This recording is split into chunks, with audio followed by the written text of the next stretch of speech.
এক আল্লাহর দাওয়াত দিচ্ছি এবং আমি নবী ছাড়া আর নবী, আমি মুহাম্মদ আল্লাহর রাসূল, আল্লাহর প্রেরিত বান্দা। আমি এই কালেমার দাওয়াত দিতেছি। ঠিক তখনই বেদুইন ডাক দিয়ে বলতেছে, হুজুর আপনি এই দাওয়াত দেন, আপনি যে আল্লাহর নবী, তা কি করে মানবো?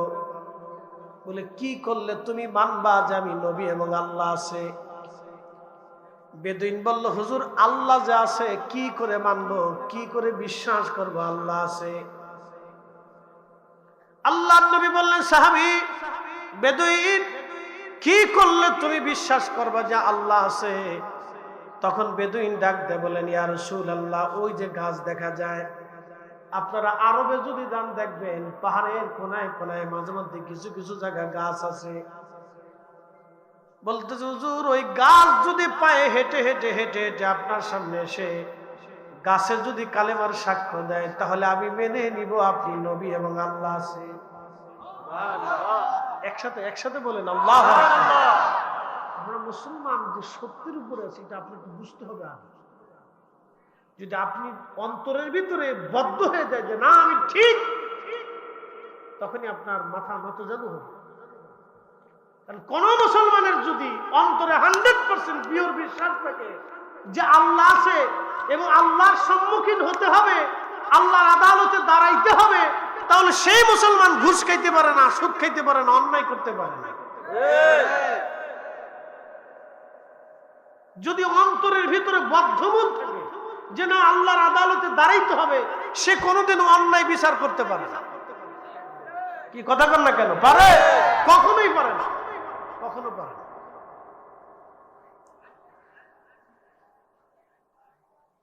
প্রিয় চাঁদপুরবাসী মনোযোগ দিবেন। তো বেদুইন বলতেছে, হুজুর এই গাছ যদি এসে আপনার কালেমার সাক্ষ্য দেয় তাহলে বুঝবো আল্লাহ আছে। আল্লাহর নবী যায় বলেন, বেদুইন তুমি গাছের যায় বলো আল্লাহর নবী তোমাকে তলব করেছে। বেদুইন গাছের কাছে যা বলতেছে, গাছ তোমাকে আল্লাহর নবী তলব করেছে, ডাক দিয়েছে। আস্তে করে গাছটার ডান দিকে মুসুর দিল, তার বাম পাশের শিকড়গুলি উঠিয়ে ফেলল। বামে মুসুর দিয়ে ডানের শিকড়গুলি উঠাইয়া গাছ তার শিকড় দিয়ে হেঁটে হেঁটে হেঁটে হেঁটে, আচ্ছা বলেন গাছ কি হাঁটার প্রাণী না জড় বস্তু? জড় বস্তু না, সে এক জায়গা দাঁড়িয়ে থাকবে, সে হাঁটবে না। আমরা যেমন হাঁটি, গাছ এরকম হাঁটবে না, সে জড় বস্তু। সৃষ্টিগতভাবে সে জড়, কিন্তু ডাকছে নবী। তিনি কে? আল্লাহর নবী। কাকে ডাকছে? গাছের ডাকছে। এখন গাছ কার অধীনে? আল্লাহর অধীনে। একসাথে বলবেন আল্লাহু আকবার। গাছ কার অধীনে? জোরে বলেন, গাছ কার অধীনে? গাছের ডাকছে কে? আল্লাহর নবী। তো গাছ তো এখন আর দাঁড়িয়ে থাকার সুযোগ নেই। এখন সে তার মূল সিচুয়েশন, সে জড়বস্তু, তার মূল ধর্মটা, তার মূল নীতি এখন তার চেঞ্জ হয়ে গেল। কারণ কি? ডাকছে আল্লাহর নবী, আর সে আল্লাহর অধীনের, আল্লাহর সৃষ্টি। এখন যদি গাছ এই হুকুম অমান্য করে তাহলে গাছকে আজীবন জাহান্নামে পুড়তে হবে। গাছে এই ডরে ডানে বামে মুসুর দিয়ে হাঁটা শুরু করে আল্লাহর নবীর সামনে দিয়ে তার সমস্ত ডালপালা গুছিয়ে নবীজির সামনে দাঁড়ায় গেল। এবার বলেন, গাছের তো কোনো জবান নাই, সে তো জড়বস্তু, কথা বলতে পারে না, কারো কাছ থেকে কোনোদিন শিখেও নাই, মক্তবে মাদ্রাসায় যায়ও নাই। গাছ তার নীতি, তার মূল সিচুয়েশন থেকে পরিবর্তন হয়ে গাছের জবান খুলে গেল। কারণ গাছ আল্লাহর অধীনে, ডাকছে আল্লাহর নবী। আল্লাহর নবীর সামনে দাঁড়ায় গাছ তার জবান খুলে সাক্ষ্য দিতে লাগলো, আশহাদু আল্লা ইলাহা ইল্লাল্লাহু ওয়াহদাহু লা শারীকা লা, আমি সাক্ষ্য দিচ্ছি আল্লাহ ছাড়া আর কোনো মালিক নাই, তার কোনো শরীক নাই, তিনি এক এবং একক। আমি আরো সাক্ষ্য দিচ্ছি, ওয়া আশহাদু আন্না মুহাম্মাদান আবদুহু ওয়া রাসূলুহু সাল্লাল্লাহু আলাইহি সাল্লাম, আমি সাক্ষ্য দিচ্ছি এই নবী মুহাম্মদ আল্লাহর রাসূল এবং তিনি আল্লাহর প্রেরিত নবী। একসাথে বলা যাবে আল্লাহু আকবার। নবী বললেন, বেদুইন তুমি কি দলিল পাইছ? বেদুইন ডাক দেখা, হা হুজুর পাইছি, কিন্তু আরেকটু আছে। বলে আবার কি? বলে গাছে যদি হাইটে আবার জায়গা মতো যায় বসে তাহলে কালেমা পড়বে। বেদুইন তো বুঝতেই পারছেন, মরুভূমির রুক্ষ বাতাসে থাকতে থাকতে তাদের শুধু শরীর রুক্ষ হয় নাই, তাদের দিল পর্যন্ত রুক্ষ হয়ে গেছে। এত কঠিন রুক্ষতার একজন মানুষ, তারপরেও নবীজি তাকে কালেমার দিশা দিতে চাচ্ছেন, এত বড় মুজিজা দেখাইয়াও। ঠিক তখনই প্রিয় নবী ডাক দিলেন, গাছ তুমি জাগার মতো পুনরায় জায়গায় ফিরে চলে যাও। গাছে চলে গেল, আবার বসে গেল, শিকড়ের জায়গায় শিকড় চলে গেল, গাছ জড়বস্তু হয়ে গেল আল্লাহর নবীর হুকুমে। এইরকম বহু সাহাবী নবীর মুজিজা দেখলো। আবু জাহেল, উতবা, শাইবা, মুগিরা এসে বলল, ও মুহাম্মদ, তুমি যে আল্লাহর নবী, তার প্রমাণ কি? বলতেছে, চাচা কি প্রমাণ আপনি চান? বলে, ভাতিজারে, আকাশের চাঁদ তোমার ইশারায় যদি দ্বিখণ্ডিত হয়ে যায়, তুমি আকাশের চাঁদকে যদি দুই খণ্ড করে দেখাইতে পারো, তাহলে আমরা মক্কাবাসীরা কালেমা পড়ে তোমার মুসলমান হয়ে যাব। আল্লাহ আছে এটা মেনে নিব, এবং তুমি আল্লাহর নবীও সেটাও মেনে নেব। আমি আপনাদেরকে আল্লাহ আছে এবং রসুল আছে এটা বুঝাইতেছি। আমরা বহু খোদায় বিশ্বাসী না, আমরা এক খোদায় বিশ্বাসী। কথা বল ঠিক কিনা? আমরা বহু দেবতায় বিশ্বাসী না, আমরা এক মালিকে বিশ্বাসী। ঠিক কিনা? এই জন্য আমরা মুসলিম। আমরা কি? একসাথে বলেন, আমরা কি? মুসলিম।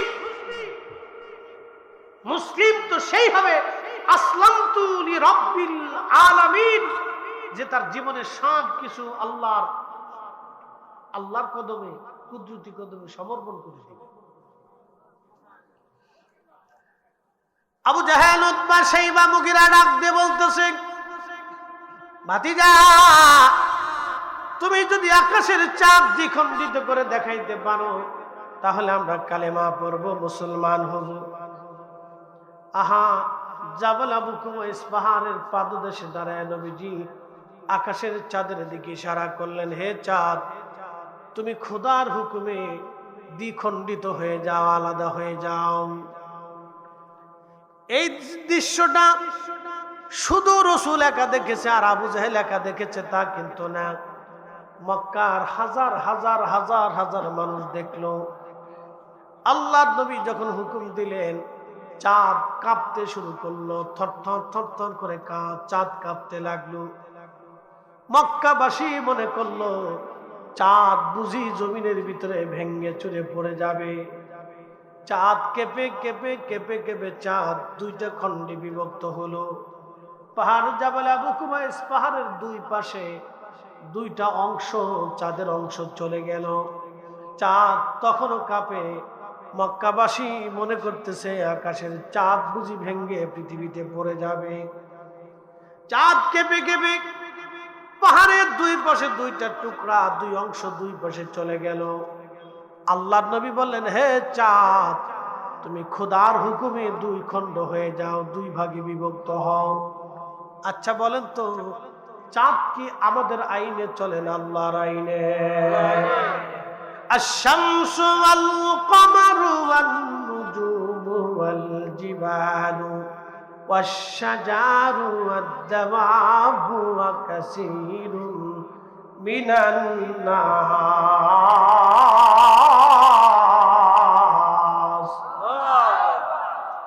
আল্লাহ ডাক দিয়ে বলেন, হাবিব উম্মতকে বলেন, আলাম তারা, নবী আপনি কি দেখেন না, আল্লাহ ইয়াসজুদু লাহু মান ফিস সামাওয়াতি ওয়া মান ফিল আরদ, আসমান জমিনের ভিতরে যা কিছু আছে সব আমি আল্লাহকে সিজদা দেয়। কোনো কিছু আমি আল্লাহর সিজদা থেকে দূরে থাকে না বন্ধু। সূর্য আমি আল্লাহকে সিজদা দেয়, চাঁদ আমি আল্লাহকে সিজদা দেয়, পাহাড় আমি আল্লাহকে সিজদা দেয়, নক্ষত্র আমি আল্লাহকে সিজদা দেয়, গাছ আমি আল্লাহকে সিজদা দেয়, প্রাণীকুল আমি আল্লাহকে সিজদা দেয়, কিছু মানুষ আমি আল্লাহকে সিজদা দেয়। সব মানুষে দেয় না, কিছু মানুষ দেয়। সবাই আল্লাহর সেজদা দেয় না। সবাই যদি ঠিক মতো আল্লাহর সেজদা দিত, তাহলে জুমার নামাজে রক্তে যে মুসল্লি হয় আসরে সেই মুসল্লি থাকার কথা। কি কথা কর না কেন? জুমাতে যে মুসল্লি কালকে হবে, ওর আসরের দিনে আসরের রক্ত ওই মুসল্লি, মাগরিবের মুসল্লি আছে, ওই মুসল্লি থাকার কথা। হয়তো 19-20 হবে, না হলে 15-20 হবে, কিন্তু 5 আর 20 হবে না। জুমার নামাজে মুসল্লি টাপে টাপে ভরা, আসরের নামাজে 5 আর 20 হয়। 5 আর 20 বুঝছেন নি? 19-20 হয় না, 5-20। তার মানে বাকি 15% নাই। তাহলে বাকি 15% কি এই সময়ের ভিতরে সব কবরে চলে গেছে? বুঝতে হবে আপনাকে। এই জন্য আল্লাহ বলছেন কাসীরুম মিনান নাস, কিছু সংখ্যক মানুষ আমি আল্লাহর সেজদা দেয়। সবাই দেয় না, কিন্তু সব সূর্য, সব চাঁদ, সব নক্ষত্র, সব পাহাড়, সব গাছ, সব সৃষ্টি আমি আল্লাহকে সেজদা দেই। একসাথে হবেন, জোরে বলেন, জোরে জোরে জোরে। চাঁদ কার অধীনে? আল্লাহর অধীনে।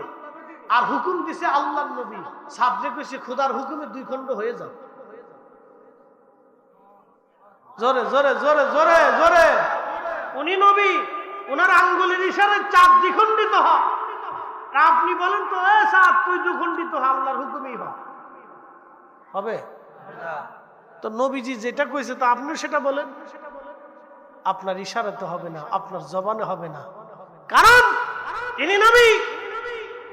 অতএব ওনাকে নিজের মতো ভাবা, নিজেকে ওনার মতো ভাবা, এটা হচ্ছে এক ধরনের বুকামি, বলদামি। কথা বলেন ঠিক কিনা? নিজের ঈমান নষ্ট হয়, আরো 10 জনের ঈমান নষ্ট করে।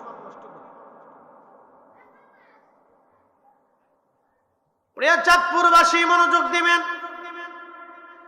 আকাশের চাঁদ 2 পাশে 2 টুকরা চলে গেল। আবু জাহেল ডাক দিয়ে বলতেছে, মক্কাবাসী, তোমরা আমার ভাতিজার জাদুতে কেউ মোহিত হবে না, কারণ চাঁদের জায়গা চাঁদ ঠিকই আছে। আমার ভাতিজা তোমাদের চোখের মধ্যে জাদু মারছে। হেদায়েত কার হাতে? এটার কপালে হেদায়েত নাই। আরে মক্কাবাসী, আমার ভাতিজা তোদের চোখে জাদু মারছে, চাঁদের জায়গা চাঁদ ঠিক আছে রে। আমার ভাতিজা তোমাদের চোখের মধ্যে জাদু মারছে।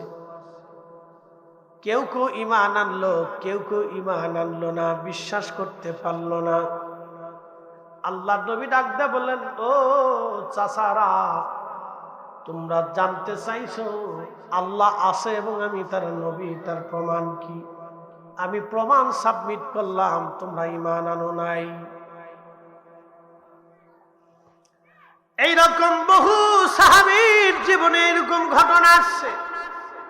তিনি নবী, আল্লাহ আছে, তার বাস্তব প্রমাণ এইভাবে বহু প্রমাণ হয়েছে। পৃথিবীতে 2টা নদী আছে। একটা নদীর নাম ফোরাত নদী, একটা নদীর নাম নীল নদী। মনে রাখবেন, এই 2টা নদী সরাসরি আল্লাহর জান্নাত থেকে প্রবাহিত হয়েছে। আসতে হয়ে গেল না? জোরে বলেন সুবহানাল্লাহ। এই 2টা নদী খোদার জান্নাত থেকে এসেছে। এই জন্য আজও পর্যন্ত এই 2টা নদী কোনোদিনও শুকায় নাই, অথচ হাজার হাজার মাইল নদীর রাস্তা, মরুভূমির ভিতর দিয়ে, পাহাড়ি রাস্তা দিয়ে, শুকনা জায়গা দিয়ে নদী প্রবাহিত হলো। আজও পর্যন্ত নদীটা শুকায় গেল না। আমাদের বাংলাদেশে বহু নদী শুকায় গেছে, কিন্তু এই ফোরাত এবং নীল আজও পর্যন্ত শুকায় নাই। মুসলমান, নীল নদের ভিতরে পানি নাই, অর্থাৎ জোয়ারে কমে গেল। জোয়ার আনার জন্য জাহিলিয়াতের যুগের মানুষেরা নীল নদের পাড়ে নিয়ে একটা কুমারী মেয়েকে তারা হত্যা করত, জবাই দিত। ওই কুমারী মেয়ের রক্তটা গড়িয়ে গড়িয়ে নীল নদের মধ্যে যখন যায় মিশত, তখন নীল নদে আবার জোয়ার আসত। মনোযোগ দিবেন, আগে সনাতন ধর্মের একটা বিশ্বাস ছিল, স্বামী মরে গেলে জীবন্ত স্ত্রীকেও স্বামীর সাথে পুড়িয়ে হত্যা করে তারে স্বর্গে পাঠানো হতো। কি বুঝলেন? জোর করে স্বর্গে দিয়ে দিছে। আই হাই, সনাতন ধর্মে আগের বিশ্বাস ছিল স্বামী মরে গেলে জীবন্ত স্ত্রীকে ধরে নিয়ে স্বামীর সাথে জীবন্ত পুড়িয়ে মেরে স্বামীর সাথে স্বর্গে পাঠিয়ে দিচ্ছে, যা দুজনে একসাথে স্বর্গে থাকবে। কি বুঝলেন আপনারা? ইসলামের মতো এমন বিশুদ্ধ ধর্ম পৃথিবীতে আর হবে না। হাত উঠে করে বলেন ঠিক না বেঠে? কখনোই ছিল না এত চমৎকার জীবন ব্যবস্থা। দুজনে একসাথে স্বর্গে পাঠিয়ে দিচ্ছে। শত শত বছর ধরে কত মানুষের জীবন এইভাবে চলে গেল, কত নারীর জীবন অকালে ঝরে চলে গেল। কি কথা কর না কেন? ঠিক কিনা? কত নারীর জীবন অকালে ঝরে চলে গেল। শত শত বছর ধরে কত মানুষ জীবন্ত পুড়িয়ে মারা হলো এইভাবে। ইসলাম আসার পরে তারা দেখলো না ইসলাম ধর্মে এমন কোন বিধিবিধান নাই। স্বামী মরার কারণে স্ত্রী কেন আগুনে পুড়ে মারা যাবে? স্বামী মরার কারণে স্ত্রীকে কেন জোর করে মারা হবে? কি জন্য স্বামীর কারণে বিবি মরবে? তার তো একটা জীবন আছে, তার যে স্বপ্ন আছে। সে যদি স্বামী মারা যায় অন্য কোথাও সে বিবাহ বসতে পারবে। ইসলাম এই ব্যবস্থাও রেখে দিল যে স্বামী যদি মারা যায়, তালাক প্রাপ্ত হয় মহিলা, তাহলে অন্য স্বামী সে গ্রহণ করতে পারবে। এই স্বাধীনতা ইসলাম নারীদেরকে দিয়ে দিছে। একবার জোরে বলা যাবে কি মারহাবা? কি চমৎকার এক জীবন ব্যবস্থা আল্লাহ আমাদেরকে দিয়েছেন। মনোযোগ দিয়ে। হ্যাঁ চাঁদপুরবাসী, তো হযরত ওমর রাদিয়াল্লাহু আনহু মিশর জয় করলেন। মিশর জয় করার পরে মিশরের মানুষেরা নীল নদের জোয়ার আনার জন্য সুন্দরী রূপসী কুমারী একটা মেয়েকে বাছাই করলো। সুন্দরী মেয়েটাকে বাছাই করার পরে এই মিশরের লোকেরা ঢোল ডগর পিটাইয়া আনন্দ করে নাচতে নাচতে নীল নদের কিনারের দিকে তাকে নিয়ে যাচ্ছে। নীল নদের পাড়ে তাকে জবাই দেওয়া হবে। তাকে জবাই করার পরে তার রক্ত গড়িয়ে গড়িয়ে গড়িয়ে গড়িয়ে নীল নদের পানিতে মিশবে আর নীল নদের জোয়ার আসবে। ওই জোয়ারের আশায় ভ্রান্ত বিশ্বাসী একটা নিরীহ জীবন এইভাবে চলে যাবে। মুসলমানরা মিশর জয় করার পরে সেনাপতি আমর ইবনুল আস রাদিয়াল্লাহু আনহু তিনি জানতে পারলেন একটা কুমারী নারীকে মিশরের নীল নদের পাড়ে তাকে হত্যা করা হবে, তাকে জবাই করা হবে। এই কথা শোনার পরে আমর ইবনুল আস রাদিয়াল্লাহু আনহু দ্রুত গতিতে সৈন্য নিয়ে তিনি মিশরের নীল নদের পাড়ে যে দাঁড়িয়ে গেলেন। তলোয়ার হাত দিয়ে বলেন, এই মিশরের মানুষ, এই জমিন এখন মুসলমানদের জমিন। একসাথে বলবেন আল্লাহু আকবার। এটা মুসলমানদের জমিন, এখানে কোনো অন্যায় হবে না। একসাথে বলবেন আল্লাহু আকবার। কি হবে না? কথা বলেন। অন্যায় অন্যায় হবে না। এই যে আমার হাতে তলোয়ার দেখতেছ, দেহ থেকে তোমাদের মাথা বিচ্ছিন্ন করে দেব যদি এই কুমারী নারীকে, এই নিরাপরাধ একটা মেয়েকে তোমরা নীল নদের পাড়ে এইভাবে বিনা কারণে হত্যা করো। ওরা বলতেছে আমর ইবনুল আস, আমরা কুমারী নারী নীল নদের পাড়ে জবাই দেওয়ার পরে তার রক্ত যখন পানির সাথে মিশবে তখনই নীল নদের জোয়ার আসবে। আমরা নীল নদের জোয়ার আসার জন্য আমাদের প্রথা, প্রাচীনকাল থেকে প্রথা চলে আসতেছে। এই প্রথা অনুযায়ী আমরা জোয়ার আনার জন্য কুমারী নারী জবাই দিতে নিচ্ছি। তুমি কেন বাধা দিচ্ছ?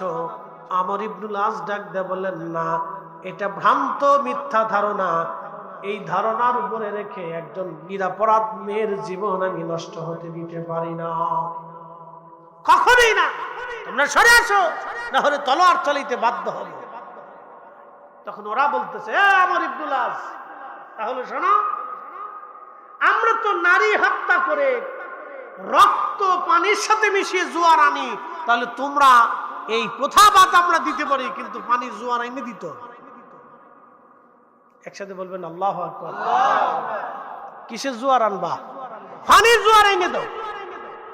তাহলে আমরা আর কুমারী নারী হত্যা করব না, তুমি পানির জোয়ার এনে দাও। সেনাপতি আমর ইবনুল আস ডাক দিয়ে বললেন, ঠিক আছে, তাহলে তোমরা অপেক্ষা করো, আমার নেতা আছে, আমার মিল্লাতের যিনি খলিফা, খলিফাতুল মুসলিমিন ওমরের কাছে আমি চিঠি পাঠাই, দেখি আমার খলিফার পক্ষ থেকে কি জবাব আসে। একসাথে বলবেন আল্লাহু আকবার। খলিফাও খলিফার মতো, কি কথা কন না কেন? খলিফাও খলিফার মতো, রাষ্ট্রনেতাও রাষ্ট্রনেতার মতো, রাষ্ট্রনেতাও রাষ্ট্রনেতার মতো। আমরা এমন রাষ্ট্রনেতা সারা বছর ধরে পাইতেছি যে ঘুম দেখলে আর হুঁশ থাকে না। যে আসুক ঘোরার ডিমের সবই একই পদে, কুদে কুয়ে লাভ নাই। হাজিরিন মনোযোগ দিবেন। আমর ইবনুল আস বলতেছে, আসো তোমরা চলে আসো, এই নারী হত্যা হবে না। তখন মিশরবাসী বলবো, ঠিক আছে, তুমি আমাদের পানি এনে দাও, আমরা মেয়ে হত্যা করব না। সেনাপতি চিঠি লিখলো ওমর ইবনুল হযরত ওমরের কাছে, খলিফাতুল মুসলিমিনের কাছে। আল্লাহর নবী তাদের প্রশংসায় বললেন, ফালাইকুম বিসুন্নতি, তোমরা আমার সুন্নাত মানবে, ওয়া সুন্নাতিল খুলাফাইর রাশিদিনাল মাহদিন, তোমরা আমার হেদায়েত প্রাপ্ত খলিফা 4 খলিফার সুন্নাত তোমরা মেনে চলবে। আবু বকরকে মানবে, ওমরকে মানবে, উসমানকে মানবে, আলীকে মেনে নিবে। একবার জোরে বলা যাবে কে মারহাবা। আমি রাসূলের সুন্নতকে যেমন তোমরা চোখ বুজে মানবা, আমি রাসূলের এই 4 জন খলিফার সুন্নতকেও চোখ বুজে মানবা। হয় না? হয় না? জোরে জোরে জোরে জোরে, না না, আরো জোরে বলেন, জোরে। পৃথিবীতে এত বড় সার্টিফিকেট হতেই পারে না।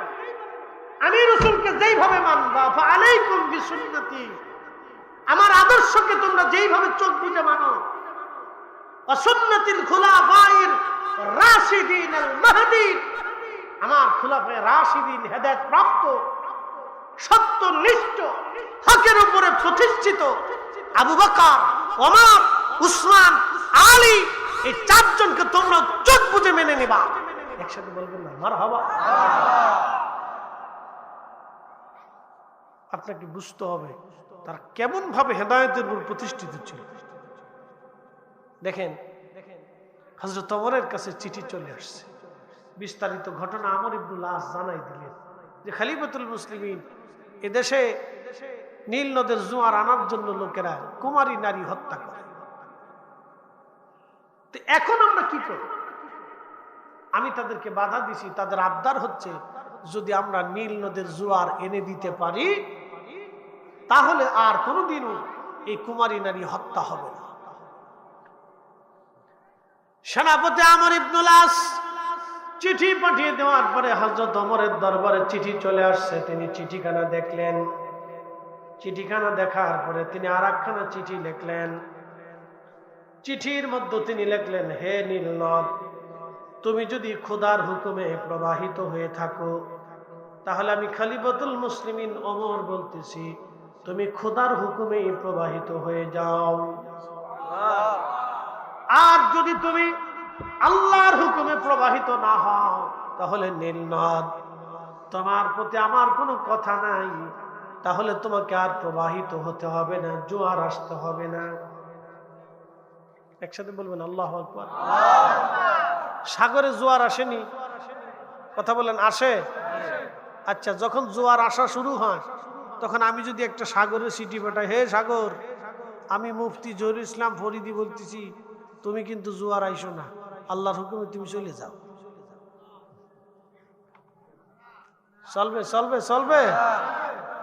বেলু নাই, সাগর গো তোর চিঠি রে, তুমি কেঠা ঢাকায় বসা হচ্ছে, তুমি কেঠা। কারণ আমি আল্লাহকে ওইভাবে সন্তুষ্ট করতে পারি নাই, গোলাম আল্লাহর হতে পারি নাই। রসুলের গোলামি হয় নাই। কথা বলেন ঠিক কিনা? কোনটাই হচ্ছে না। চাঁদপুরবাসী মনোযোগ দিবেন।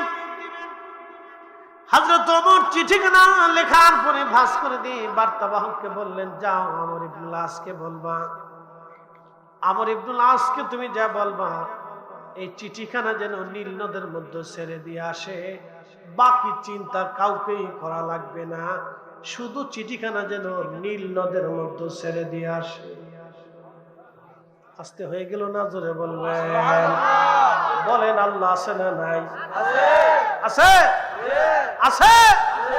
খাজা বাবা আজমিরি, খাজা বাবা আজমিরি পুরা আনা সাগরের পানি একটা লুটার ভিতরে ভরেছিলেন, একটা লুটার ভিতরে এনেছিলেন। বলেন আল্লাহ আছে? আল্লাহ যা আছে উনি দেখানোর জন্য পুরা আনা সাগরের পানি একটা লুটার ভিতরে ভরে দিকে দিলেন, এই যে দেখো আল্লাহ আছে। একসাথে বলবেন আল্লাহু আকবার। এদেশে মুসলমান এমনি হয় নাই, মুসলমান এইটা দেখে দেখে মুসলমান হয়েছে। কি কথা বলেন না কেন? এটা দেখে দেখে মুসলমান হয়েছে, এমনি মুসলমান হয় নাই। তেলের গাড়ি তেলে চলি,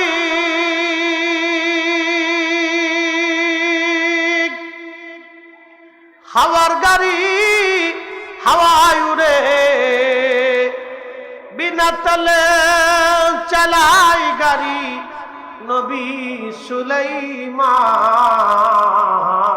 আমরা সেই মুসলমান, আমরা সেই মুসলমান।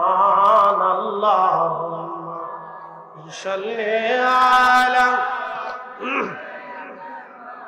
হ্যাঁ, জবান খুলে একসাথে। ওয়ালা আলি সাইয়্যিদিনা মাওলানা।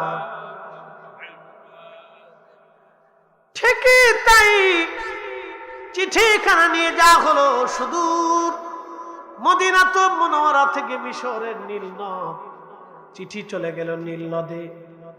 আমর ইবনুল আস চিঠিখানা নিয়ে নীল নদের পানির মধ্যে ছেড়ে দিয়ে চলে আসলেন। হযরত ওমর কি লিখলেন?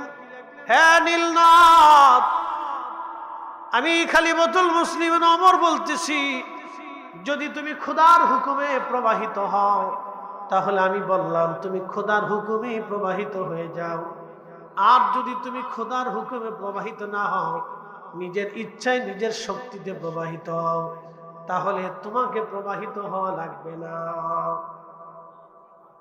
একসাথে বলবেন আল্লাহু আকবার। নীল নদ কার হুকুমে? আরব সাগর কার হুকুমে? সাগরের জোয়ার ভাটা কার হুকুমে? নদীর জোয়ার ভাটা কার হুকুমে? সূর্য উঠা ডোবা কার হুকুমে? শীত গরম গ্রীষ্ম বসন্ত হেমন্ত আর এই বর্ষা আর গ্রীষ্ম কার হুকুমে? আল্লাহর হুকুমে। ইসলাম সত্য, এটা আপনাকে বুঝিয়ে দিচ্ছি। আল্লাহ এবং তার রাসূল সত্য বুঝে যান ওমর থেকে।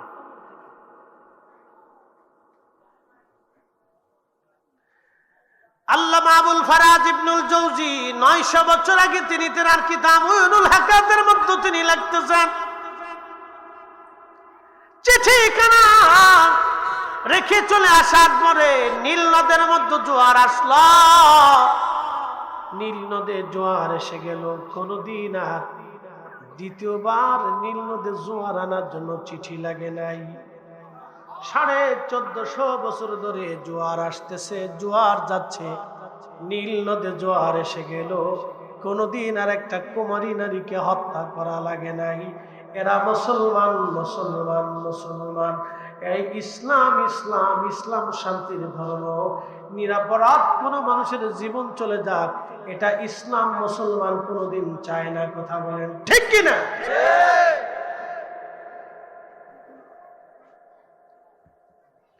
বাইজিদ বুস্তামি রহমতুল্লাহ আলাইহির বাড়ির পাশে সামন ছিল আগুনের পূজা। কিসের পূজারি? বাইজিদ বুস্তামির বাড়ি হচ্ছে ইরানে। তো সাবেক ইরানিরা, প্রাচীন ইরানিরা আগুনের পূজা করত। ভারতবর্ষে যেমন মূর্তি পূজা করে, দেবতার পূজা, এই পূজা, পাথর পূজা, গাছ পূজা, বিরাট একটা গাছ দেখলে গাছের নিচে মোমবাতি জ্বালাই দিয়ে বাস ওখানে সেজদায় পড়ে গেছে, পূজা অর্চনা শুরু করছে, ভাবে এটাই আমার ক্ষুধা। বিরাট একটা গাছ দেখলে ভাবে এটাই ক্ষুধা, গাছের ভিতরে ক্ষুধা ঢুকে গেছে, কি পাগল, হ্যাঁ, এটাই ক্ষুধা। বড় বট গাছ দেখবেন, ওই বট গাছের নিচে মোমবাতি জ্বালাই দিয়ে বা সেজদায় পড়ে গেছে, এটাই ক্ষুধা।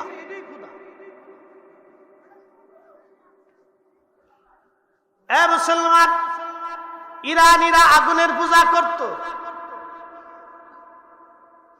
বাইজিদ বুস্তামি রাহমাতুল্লাহের বাড়ির পাশে প্রতিবেশী শামউন 40 বছর ধরে সে আগুনের পূজা করে। শুধু পূজা করে না, সে আগুন পূজারীদের ধর্মযাজক। আগুন পূজারী যারা ছিল তাদের ধর্মগুরু ছিল শামউন। ইন্তেকাল হয়ে যাবে, মারা যাবে, এমন সময় হযরত বাইজিদ বুস্তামি কাছে গেলেন, ডাক দিয়ে বলে, শামউন রে, 40 বছর ধরে আগুনের পূজা করলাম, 40টা বছর ধরে আগুনের পূজা করছো শামউন, 40 বছর ধরে আগুনের পূজা করছো তুমি, একটা দিনের জন্য আল্লাহকে আল্লাহ বলে তুমি মানো নাই। শামউন ডাক দেখে, বাইজিদ, আল্লাহ আছে, তার প্রমাণ কি? আল্লাহ আছে, প্রমাণ কি? আল্লাহ যে আছে তার প্রমাণ কি? বাইজিদ, আল্লাহ আছে, তার প্রমাণ কি? বাইজিদ ডাকতে বলতেছে, শামউন, আল্লাহ আছে, প্রমাণ কি? প্রমাণ লাগবে তোমার, বলো। শামউন বলে, বাইজিদ, তুমি তো আমার কাছে আসছো, প্রমাণ তুমি সাবমিট করো। বাইজিদ ডাক দিয়ে বলেন, শামউন রে, 40টা বছর তুমি আগুনের সামনে নিজের মাথা নত করে সেজদায় পড়ে থাকছো, 40 বছর ধরে তুমি আগুন রে পূজা করছো, কারণ তুমি মনে করো আগুনই তোমার খোদা।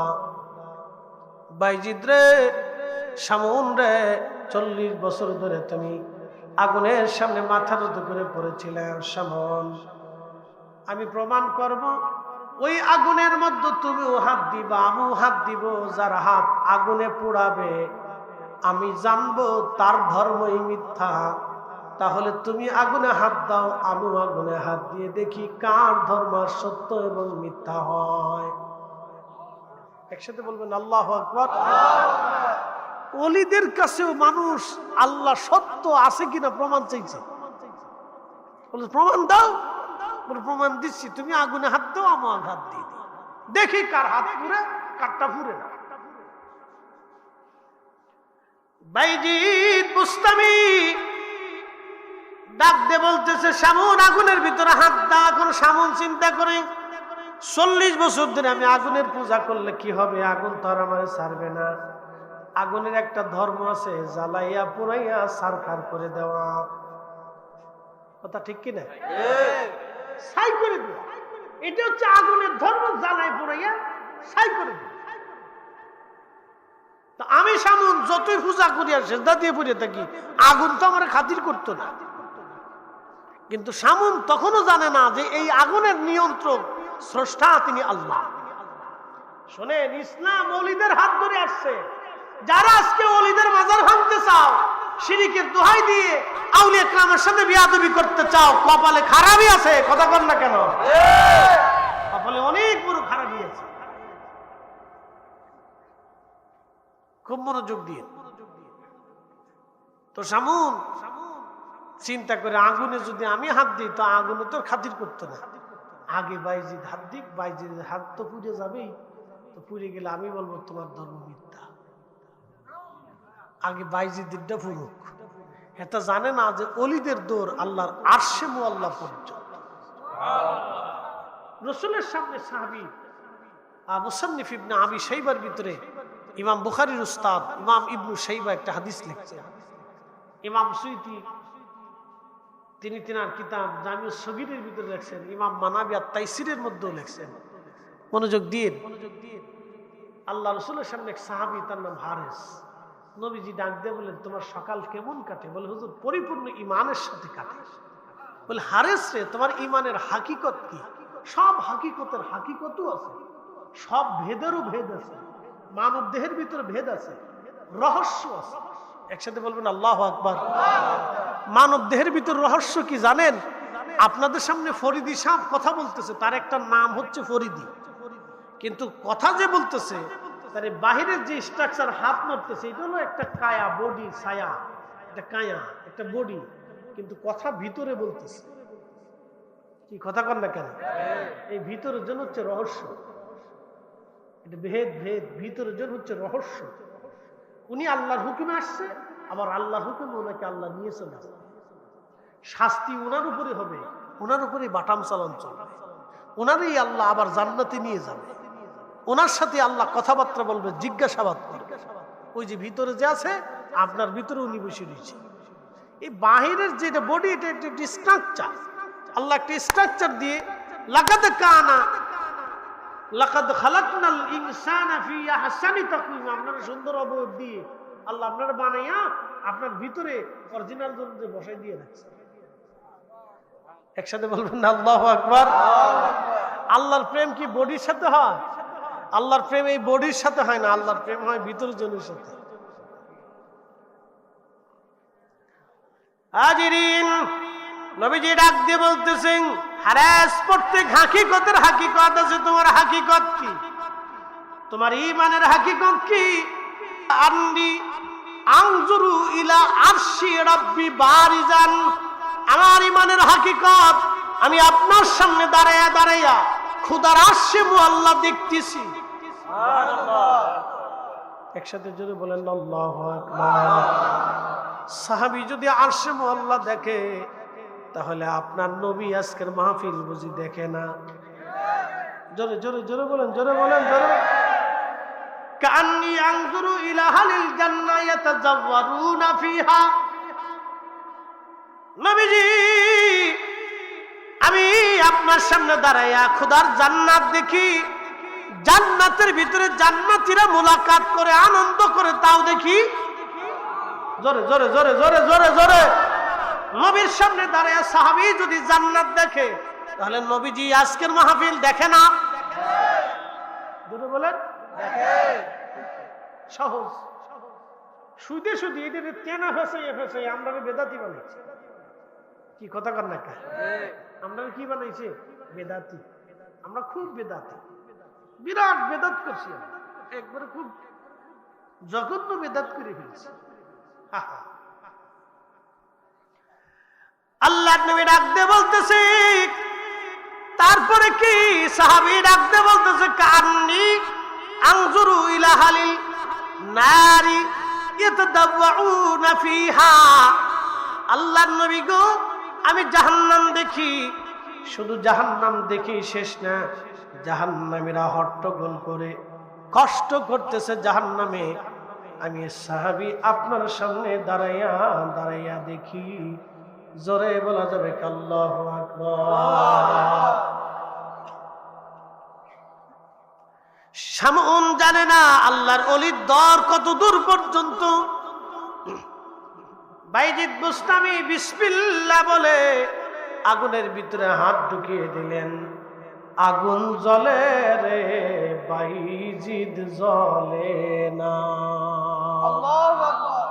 একসাথে বলেন, জোরে বলেন আল্লাহু আকবার। তেলের গাড়ি তেলে চলি, হাওয়ার গাড়ি হাওয়ায় উড়ে, বিনা তেলে চালায় গাড়ি নবী সুলাইমান। আমরা সেই মুসলমান, আমরা সেই মুসলমান। আগুন জ্বলতেছে, বাইজিদ জ্বলে না। শামউন ডাক দে বলতেছে, বাইজিদ হাত বের করে নিয়ে আসলেন। শামউন দেখো আমার হাত আগুনে পোড়াই নাই। শামউন ডাক দেখে, বাইজিদ রে 40 বছর ধরে আগুনের সামনে মাথা নত করে পড়ে থেকেছি, পূজা করেছি, আর্চনা করেছি। 40 বছর পরও আমার সাহস হলো না আগুনের ভিতরে হাত দিতে। বাইজিদ কোন ইমানে, কোন আমলে আজকে আগুনকে তুমি বাধ্য বানাইলা রে ভাইজি। শামউন, ওই আগুনের মালিক যে আমারও মালিক, সে আমি আগুনের মালিক, আমার মালিক এক মালিক রে আমি খুশি করেছি বিদায় আগুনের সাধ্য হয় নাই আমার হাত পুরাইতে রে ভাই শামউন। বলে ভাইজি আর না, আমারও কালেমা পড়িয়া মুসলমান বানাইয়া দাও। আশহাদু আল্লাহ ইলাহা ইল্লাল্লাহু ওয়াহদাহু লা শারীকা লাহু, আমি সাক্ষ্য দিচ্ছি আল্লাহ ছাড়া আর কোনো মাবুদ নাই। আমি আরো সাক্ষ্য দিচ্ছি তিনি এক। কি কথা কর না কেন, ঠিক কিনা? তার কোনো শরীক নাই, শরীক নাই, ছেলে মেয়ে স্ত্রী আর কোন খোদার অস্তিত্ব সৃষ্টিতে নেই।